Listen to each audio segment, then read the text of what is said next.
こんにちは。ファッションで人生は変わる。ファッションアクティビストのリーフミです。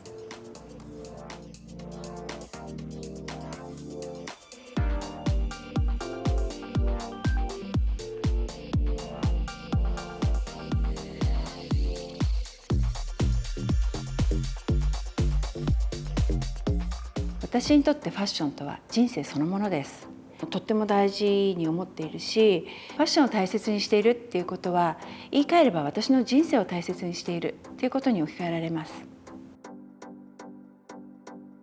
絵とか音楽と同じように、やっぱりファッションもその記憶に瞬間的に入ってくる。自分のファッションを思い出した時、あの時あれを着たとかね、例えば簡単に言うと、そのオートクチュールに行く時に、私もそのイメージを想像して、まだ見ないオートクチュールがどんな会場なんだろ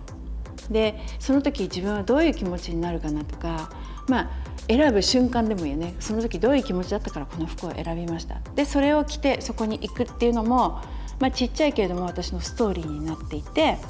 でそれは私だけじゃなくて、一人一人個人個人みんな違う歴史があって、それをファッションで語ることは絶対できると思うの。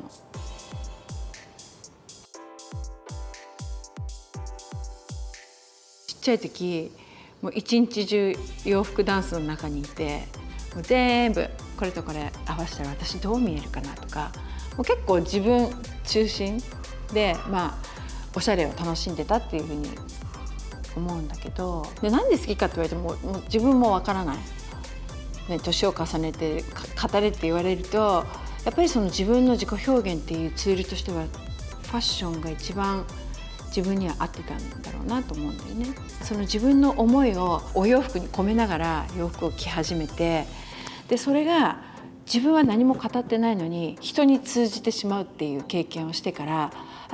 自分の着こなしって人にもちゃんと伝わるんだなとか、こういうふうに思われたいと思って、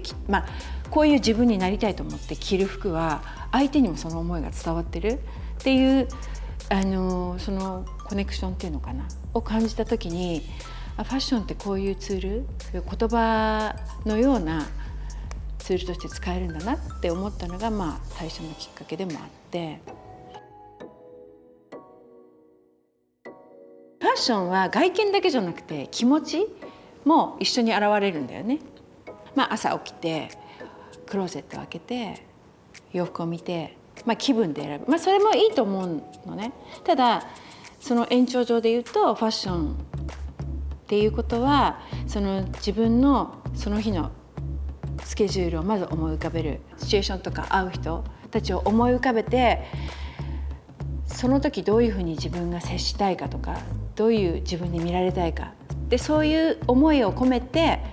選ぶお洋服っていうのは、私はファッションだと思っています。ファッションを楽しむのに本当はルールってないのかもしれない。だけれども、そうなるとやっぱりある時迷いが出てくるんだよね。だって人生も一緒で、ルールがなくてもう遊び放題、やりたい放題だったら、ある時このまんまでいいのかなとか、ちょっとそういうふうに立ち止まる時があったりする。私は40代だったんだけども、それまでは本当にファッション大好きで、もうありとあらゆるお洋服をもう着倒した、もういろんなファッションをしたし、もう髪型も化粧も全部やり尽くした感はあるんだけれども、でもそれでもある意味若さっていう武器が助けてくれて、何を着てもそれなりに私素敵って自分でも思ってたと思うの。だけど、40代っていう年は今は女性もいろいろだけれども、私の40代は結婚して子供がある程度育ってきて、その時に初めて今まで自由奔放に選んできてた服がふっと似合わなくなったって思った時があったのね。何を着てもしっくりこないなっていうね。でその時に今私が仕事としてやっているそのイメージコンサルタントっていうものと出会ったんだよね。そこで初めて人には似合う色とか形っていうものがあるっていうことを知った。人ってもう本当にみんなそれぞれ違うように、本来自分の肌や髪の色や目の色って持ってるじゃない。でそれにはトーンっていうものがあるんだよね。でそのトーンに合った、クレヨン全色ある色を合わせる。でそうすると本来持っていたその美しさっていうものがその色によってまたは形によって引き出すことができる。それをどうやって着るかっていうそこの部分がやっぱりその基本を知るっていうところにつながるんだよね。